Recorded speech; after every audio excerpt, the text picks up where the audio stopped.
मराठी माणूस म्हणजे फक्त एक भाषा बोलणारा गट नाहीये. नाही. नाही.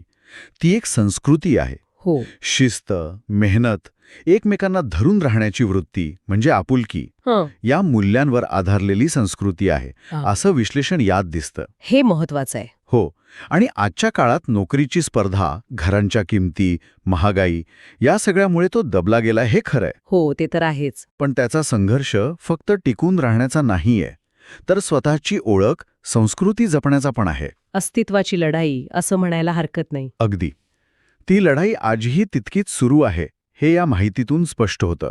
आणि यात फक्त समस्या नाहीयेत, तर त्यामागची कारणं पण सांगितली आहेत. म्हणजे या सगळ्या माहितीचा आढावा घेतल्यावर असं वाटतं की मुंबई तिच्या माणसांशिवाय अपूर्ण आहे. नक्कीच. आणि त्यात मराठी माणसाचं स्थान खूप महत्वाचं आहे, अनमोल आहे.